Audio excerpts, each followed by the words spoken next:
আসসালামু আলাইকুম এভরিওয়ান, আশা করি সবাই ভালো আছেন। আজকে এই মুহূর্তে আমি আমার বাড়ির সামনে থেকে আপনাদের সাথে কথা বলতেছি। আসলে আমার এই এলাকাটা অনেক ভালো লাগে। এটা আমার মোটামুটি 30 বছর আমি এইখানে আসছি। সো আর আহ, আমি আমার জন্ম হয়েছে অবশ্য এত কাছেতে না বাবা, একটু দূর থেকে নিবা। এই যে হাফ নেওয়ার চেষ্টা করবো, মানে ফুল নিবা না, হ্যাঁ মাঝে মাঝে ফুল নিবা, ঠিক আছে? তো আমার আজকে ক্যামেরাম্যান হচ্ছে আমার ছোট ভাস্তি সুরা। আমি হচ্ছে আজকে সকালবেলা ঘুম থেকে উঠে হাঁটতে বের হয়েছি, একটু হাঁটবো।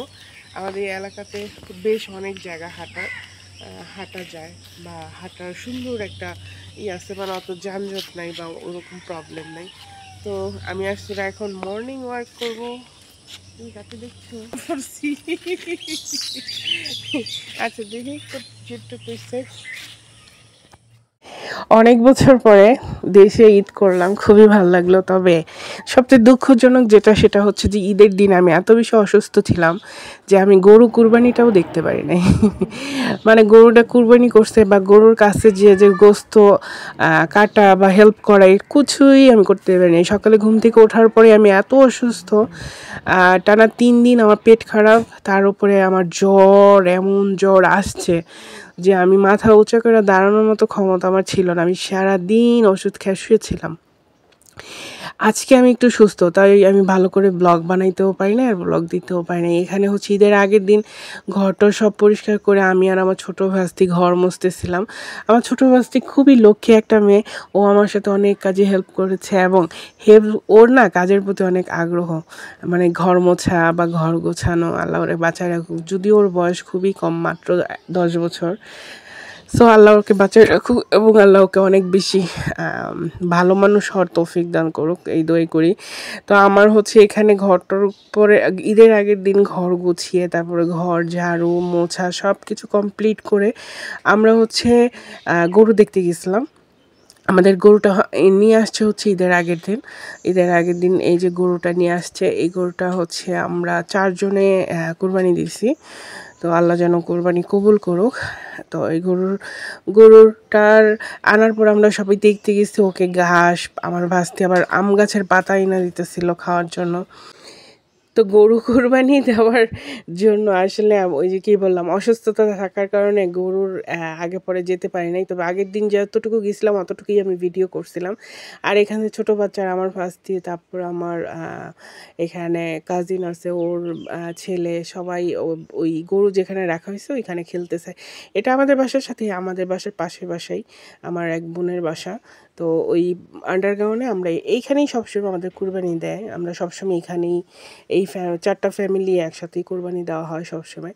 তো গরুটার দাম হয়তো অনেকে জিজ্ঞেস করবেন, গরুটা নিয়েছে 1,35,000 টাকা গরুটার দাম নিছিল। 4 জনে মিলে আমরা দিছি। তো এখানে বাচ্চারা দুষ্টামি করতেছে, আর আমি এখানে বসে বসে দেখতেছিলাম। তারপরে এর মধ্যে আবার আমি হচ্ছে ওকে কাঁঠাল আছে না, কাঁঠালের চোকলা, কাঁঠালের আইনা দিছিলাম, কারণ আমাদের গাছের কাঁঠাল পাইকা পড়ে গেছে। পইড়া তারপরে হচ্ছে একদম মাটিতে পইড়া পুরা কাঁঠাল মানে নষ্ট হয়ে গেছে।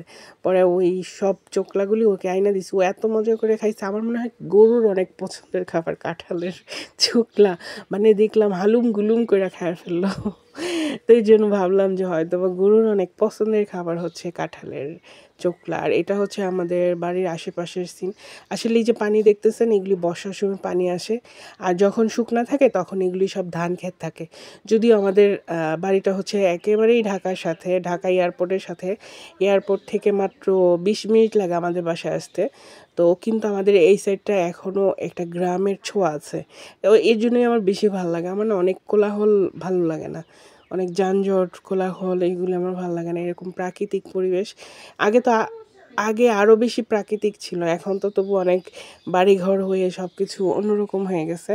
কিন্তু আগে না আরও বেশি সুন্দর ছিল, আরও বেশি প্রাকৃতিক ছিল, দেখতে আরও বেশি ভালো লাগতো, অন্য রকমের একটা ছিল। তো যাই হোক, এখানে বাচ্চারা খেলতেছে, কি যেন একটা বললো কি খেলতেছে, হ্যাঁ ওদের খেলাগুলি করতেছিলাম। আসলে বাচ্চাদের এই যে এই সময়টাই হচ্ছে অনেক মজার। বাচ্চারা এই সময় যে এতটা এনজয় করে সব খেলাধুলা বা সব কিছু, এই সময়টা কিন্তু আর কখনো খুঁজে পাবে না ওরা। আর কখনোইও করতে পারবে না। তো গরুটা হচ্ছে আপনার এই খাওয়া দাওয়া করতেছে, কতক্ষণ শুইতেছে। ওকে আজকে গোসল করানো হবে। আমার বড় ভাই হচ্ছে ওকে গোসল করাবে, কারণ ওদের নাকি গোসল না করালে শরীর ঠান্ডা হয় না, প্রতিদিন গোসল করাইতে হয়। তো পাইপ নিয়ে আসতে গেছে, পাইপ দিয়ে তারপর হচ্ছে গোসল করাবে। কুরবানির সময় আসলে সবচেয়ে যেটা পেইনফুল সেটা হচ্ছে যে কুরবানি দেওয়ার পরে যে বর্জ্যের গন্ধ, রক্তের বা আপনার হচ্ছে গোবরের কি যে একটা বাজে গন্ধ আসে। তবে যদি বৃষ্টি হয় তাহলে তো ভালো, তবে বৃষ্টিটা বিকালে হলে ভালো। আর সকালবেলা যদি বৃষ্টি আসে আসলে অনেক কষ্ট হয়ে যাবে। এখানে আমাদের অবশ্যই তেমন কষ্ট নেই, কারণ হচ্ছে যেখানে আমাদের কুরবানি দেওয়া হয় একটা উপরে ছাদ আছে, কিন্তু মাংস আনতে নিতে একটু কষ্ট হবে। তারপরে ওরকম কষ্ট না, আমাদের এই বাসার পাশেই হচ্ছে আমাদের বাসা। তো বাচ্চারা খুবই দুষ্টামি করতেছে, আর এখানে হচ্ছে গরু ঘাস না আম পাতা খেতেছে। আমাদের গাছে আম গাছ থেকে পাতাই না দেওয়া হয়েছে, ওগুলি হচ্ছে ও খাইতেছে। আর আমি এখানে বাসায় আসার পরে দেখি আমাদের গাছের কাঁঠাল পাইকা একদম নিচে পইড়া মানে একেবারে ছেঁড়া বেড়া হয়ে গেছে। মানে গাছে যে কাঁঠাল পাকছে আমরা কেউ বুঝিও নাই, দেখিও নাই, মানে কোনো গ্রান পাই নেই গা।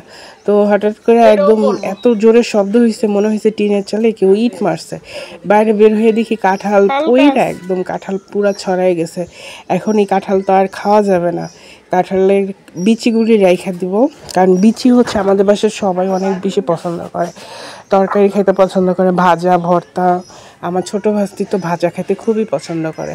যখন আমি ভয়েস দিতেছি তখন আমি কাঁঠালি বিচি ভাজতেছি, কারণ হচ্ছে ও আমাকে অনেক অনুরোধ করছে যে ফুপ্পি আমাকে একটু ভাইজা দাও, তো আমি ভাইজা দিলাম। তো আমাদের এই একটাই কাঁঠাল গাছ, আগে আমাদের বাসায় আরও অনেকগুলি কাঁঠাল গাছ ছিল। তো ওগুলি ওই যে আমার ভাই বাড়ি করছে তখন গাছগুলি কাটা পড়ছে, এখন শুধু এই রাস্তার কাছেই একটাই গাছ আছে। আর আব্বা হচ্ছে চালের উপরে উঠছে কাঁঠাল পাড়ার জন্য। দেখা আমার ওই ভাস্তি যে আমার বাড়ি পাঠাবে, তারপর নিজেরা খাবে, আমিও কাঁঠাল খাই না। আমার শক্ত কাঁঠাল হইলে খাইতে ভালো লাগে, কিন্তু ল্যাটকা কাঁঠাল খাইতে পারি না। আর আমাদের এই কাঁঠালগুলি অনেক মিষ্টি কিন্তু ল্যাটকা, মানে নরম, একেবারে নরম কাঁঠাল। তো এর জন্য আসলে খুব একটা, আর আমার তো হাই প্রেশার, কাঁঠাল খেলে প্রেশার আমার হাই হয়ে যায়, এই হচ্ছে আমার সবচেয়ে বড় সমস্যা। তো যাই হোক, আমি হচ্ছে কাঁঠালের ইগুলি বেছে তারপর হচ্ছে আমি দিয়ে আসছি সব। আর এখানে হচ্ছে আমি গরু গোস্ত রান্না করতেছি, কুরবানির গরু গোস্ত। আসলে ঈদের দিন আমার শরীর খারাপ ছিল, আমারও খুব জ্বর আসছিল, আমরা কেউই ওইভাবে কাজ করতে পারি নাই। তো আর এত বৃষ্টি হয়েছে যে আমরা রান্না করতেও পারি নাই, এর জন্য আমরা ঈদের পর দিন গরু গোস্ত রান্না করতেছি। ঈদের দিন অল্প একটু রান্না করে কোনো রকমে খাওয়া চালানো হয়েছে, দেন আর সব গোস্ত রাখা হয়েছে। তো আজকে হচ্ছে গোস্ত বের করে পরদিন সকালবেলা আর কি আমি গোস্ত রান্না করতে বসছি। আসসালামু আলাইকুম এভরিওয়ান, আমি আজকে গরুর গোস্ত রান্না করতেছি, কুরবানির গরুর গোস্ত। গতকালকে অনেক বৃষ্টি হওয়ার কারণে আমরা গোস্ত রান্না করতে পারিনি, তাই আজকে গোস্ত রান্না করতেছি। তো সবাই ভিডিওটি দেখতে থাকুন এবং লাইক কমেন্ট শেয়ার করে দিবেন ভালো লাগলে অবশ্যই। আর যারা এখন আমার সাবস্ক্রাইব করেনি আমার চ্যানেলটা সাবস্ক্রাইব করুন।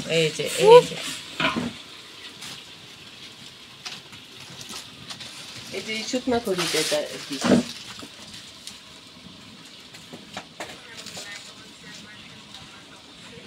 বন্ধ করবো।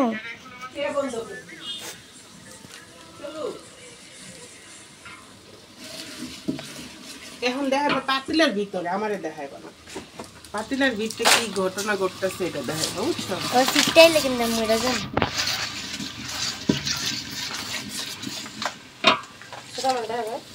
না হ্যাঁ দেখাবো, ঠিক আছে।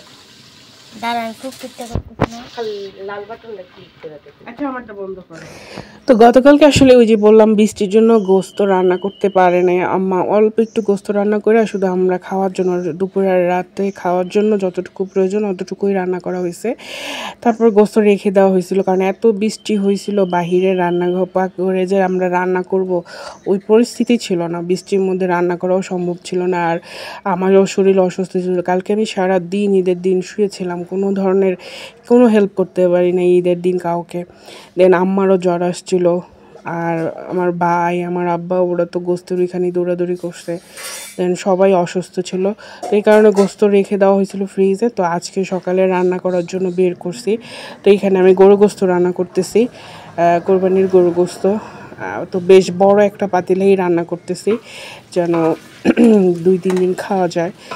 তো আসলে কি কোরবানির গোস্তটা খাওয়ার একটা টেস্টই আলাদা আর অনেক ভালো লাগে। ওই কেন যেন কোরবানির গোস্তের একটা অন্য রকমের একটা স্মেল, মানে যেটা নর্মাল গরুর গোস্তে পাওয়া যায় না। হয়তোবা এটা এখানে আল্লাহর বরকত বেশি।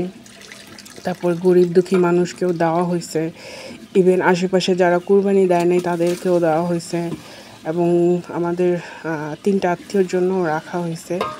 আর মোটামুটি সবাই কুরবানি দিছে।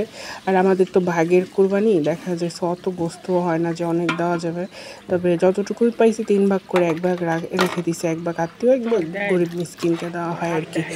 এই হচ্ছে আমাদের অবস্থা। যাই হোক আলহামদুলিল্লাহ গরুর, তবে গরুটা খুব ভালো হয়েছিল। গরুর হচ্ছে একেবারেই তেল ছিল না, মানে অনেক সময় গরু কোরবানি দিলে দেখা যায় গরুর গোস্তে প্রচুর তেল থাকে, তবে আমাদের এই গরুটাতে খুব একটা তেল ছিল না। এই জিনিসটা আমার খুবই ভালো লাগছে। কম কম তেলই ভালো, দেখা যায় যে মানে খাইতে নিলে অসুবিধা হয় না, আর বেশি তেল থাকলে তো আর খাইতেও অনেক কষ্ট।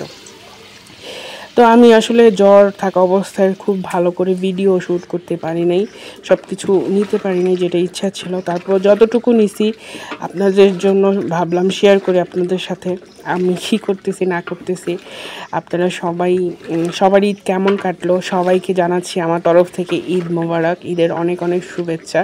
যে যেখানে আছেন, যেখানে বসে ঈদ করতেছেন, দেশ এবং দেশের বাইরে, সবাইকে আমার আন্তরিক শুভেচ্ছা এবং ভালোবাসা রইল।